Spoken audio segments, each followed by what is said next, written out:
تو اس کامیابی کے حصول کا طریقہ کیا ہے؟ ہم بات کو اختصار کی طرف لے کے جاتے ہیں کہ اس کامیابی کو حاصل کرنے کا طریقہ کار کیا ہے، یعنی ہم جنت کیسے حاصل کر سکتے ہیں۔ اللہ تبارک و تعالیٰ نے سورہ اعلیٰ کی جو میں نے ابتدا میں آیتیں پڑھی،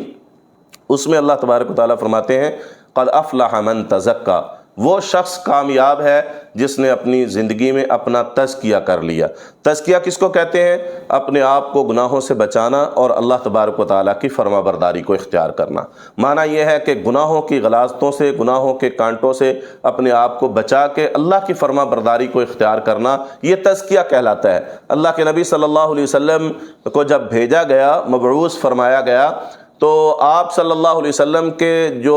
بعثت کے مقاصد تھے، جو آپ کے آنے کا مقصد تھا، جو نبوت کے مقاصد تھے کہ آپ کو اللہ نے کیوں نبوت عطا فرمائی اور کیوں اپنا آخری پیغمبر بنا کے ہماری طرف مبعوث کیا، اس میں ایک مقصد یہ ہے کہ آپ لوگوں کا تزکیہ کرتے ہیں۔ وہ معاشرہ جو گناہوں پر کھڑا تھا، جو بیت اللہ میں بھی 360 بت رکھ کے اللہ کی بغاوت کر رہا تھا، جہاں پر بدکاری عام تھی، جہاں پر چوری چکاری، ڈاکہ، ایک دوسرے کے حقوق غصب کرنا، یہ ساری چیزیں عام تھیں، اور اس قدر گناہوں پر وہ معاشرہ کھڑا تھا کہ اللہ فرماتے ہیں یہ جہنم کے کنارے پر کھڑے تھے۔ وَكُنْتُمْ عَلَى شَفَا حُفْرَةٍ مِّنَ النَّارِ، تم جہنم کے گڑھے کے کنارے پر کھڑے تھے، اللہ نے تمہیں بچا لیا۔ کیسے بچایا؟ نبی صلی اللہ علیہ وسلم کی آمد کے ساتھ، آپ کی بعثت کے ساتھ، آپ نے اس معاشرے کی تربیت کی، اصلاح کی، آپ نے ان کے سامنے اللہ کا دین رکھا، ان کی آخرت رکھی، موت رکھی کہ یہ دیکھو یہ تمہارا رب ہے، اور تم دنیا کے اندر جو ہے وہ زندگی گزار رہے ہو، ایک دن تم مر جاؤ گے جیسے تم سو جاتے ہو، اور پھر تم قیامت کے دن اٹھائے جاؤ گے جیسے تم صبح بیدار ہوتے ہو،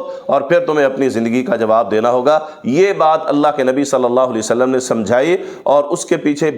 اگلی بات یہ سمجھائی کہ بھائی اگر مر جانا ہے اور اللہ کے پاس جانا ہے تو پھر تیاری کرنی ہے، اور تیاری کیا ہے کہ آؤ وہ کلمہ پڑھ لو، وہ طریقہ اختیار کر لو جو اللہ نے جبریل امین کے ذریعے میرے اوپر نازل کیا ہے، اس دین کو، اسلام کو، اس شریعت کو اختیار کر کے اپنی زندگیوں کو بدلو۔ اور جب آپ صلی اللہ علیہ وسلم نے یہ دعوت دی، تکلیفیں تو بہت اٹھانا پڑی، لیکن جن لوگوں نے آپ کی دعوت کو قبول کیا اور آپ صلی اللہ علیہ وسلم پر ایمان لے کے آئے اور پھر زندگیاں اسلام کے مطابق ڈھالی، اللہ تبارک و تعالیٰ نے دنیا ہی میں جنت کے ان کو سرٹیفکیٹ جاری فرما دیے کہ رضی اللہ عنہم ورضوا عنہ، یہ وہ لوگ ہیں جن سے اللہ راضی ہے اور یہ اپنے اللہ پر راضی ہو گئے۔ کیا ہم ایسی کوشش کر سکتے ہیں کہ دل اس بات کی جو ہے وہ گواہی دے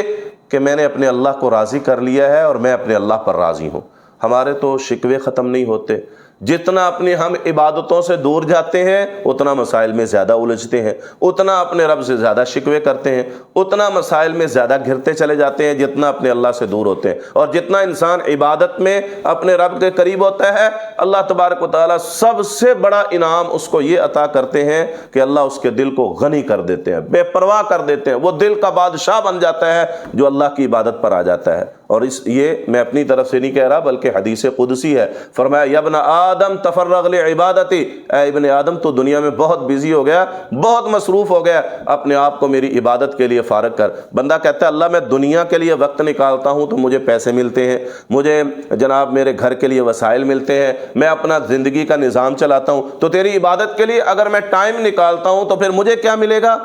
اللہ رب العالمین فرماتے ہیں املأ صدرک غنا، پہلا کام یہ ہوگا کہ میں تیرے سینے کو غنا سے بھر دوں گا، سینے کو غنی کر دوں گا۔ انسان کے پاس دنیا کی جتنی دولتیں ہوں، اگر وہ دل کا کنجوس ہے نا تو پھر وہ ساری زندگی پریشان ہی رہتا ہے، نہ اپنے اوپر لگائے گا، نہ اپنی زندگی، نہ اپنے بچوں، نہ اپنے معاملات پر لگائے گا، پریشان خود بھی رہے گا، اپنے آس پاس کے لوگوں کو بھی پریشان کرے گا۔ اور جس کے دل کو اللہ غنی بنا دے، رسول اللہ صلی اللہ علیہ وسلم نے فرمایا نا کہ غنی وہ نہیں ہے جس کے پاس مال و دولت ہے، غنی تو وہ ہے کہ جس کا دل غنی ہے، جس کا دل بادشاہ ہے، وہ بادشاہ ہے۔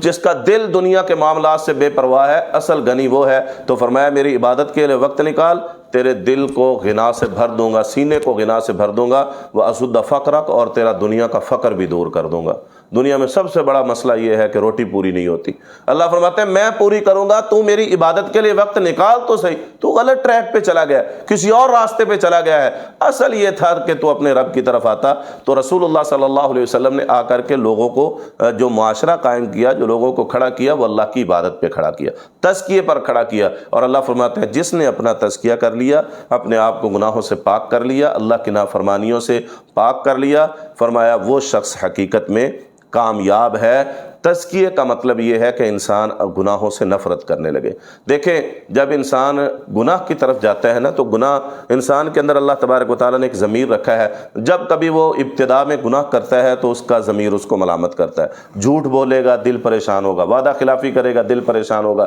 کسی کے چیز پر، جگہ پر، کسی کے مال پر ناحق قبضہ کرے گا، ابتدا میں دل پریشان ہوگا۔ اصل میں دل پریشان نہیں، وہ ضمیر ہے جو اندر سے انسان کو ملامت کر رہا ہوگا، چوری کرتا ہے، خیانت کرتا ہے، بدکاری کرتا ہے، شراب پیتا ہے، پہلی دفعہ ابتدا میں جب وہ یہ کام کرے گا تو اس کا ضمیر اس کو ملامت کرے گا، ٹھیک ہے۔ لیکن جب انسان کثرت سے گناہ کرتا ہے، عادت بنا لیتا ہے ان گناہوں کو اپنی، تو پھر ایک وقت ایسا بھی آتا ہے کہ پھر اس کے اندر سے کوئی آواز نہیں آتی، بلکہ وہ شوق میں گناہ کرتا ہے، خوش ہو کے گناہ کرتا ہے کہ یہ تو میرا حق ہے۔ مجلس میں بیٹھے گا ایسے ہی جھوٹ بولے گا، کہیں بھی بیٹھا ہے کسی کی بھی غیبت کر دے گا، کہیں بھی گندی مجلس میں شریک ہونا ہے تو اس کو کوئی پریشانی نہیں ہے، گانے سننا ہے اور جناب جھوٹ بولنا ہے، غیبتیں کرنا ہے، غلط کانوں کا استعمال ہے، غلط نظر کا استعمال ہے۔ ابتدا میں انسان کچھ شرم حیا محسوس کرتا ہے، اور جب گناہ کرتا چلا جاتا ہے تو پھر یہ چیز ختم ہو جاتی ہے۔ اس کی وجہ کیا ہے؟ فرمایا جب بندہ گناہ کرتا ہے نا، اس کے دل پہ سیاہ نقطہ لگ جاتا ہے، توبہ کر لے دل صاف ہو جاتا ہے۔ اگر پھر گناہ کرتا ہے اور توبہ نہیں کرتا، ایک گناہ کیا سیاہ نقطہ، پھر گناہ کیا پھر سیاہ نقطہ، یہاں تک کہ یہ نقطے لگتے چلے جاتے ہیں اور دل پورا سیاہ ہو جاتا ہے۔ یہ جو سیاہی ہے نا، اس کو اللہ کا قرآن کہتا ہے یہ زنگ ہے۔ نبی صلی اللہ علیہ وسلم فرمایا ذالک الرین، یہ زنگ ہے، اور یہ وہ زنگ ہے کہ جس کے بارے میں اللہ تبارک و تعالیٰ فرماتے ہیں کلا بل ران علی قلوبہم ما کانوا یکسبون، تمہارے گناہوں کی وجہ سے تمہارے دلوں کے اوپر زنگ پڑ گیا ہے۔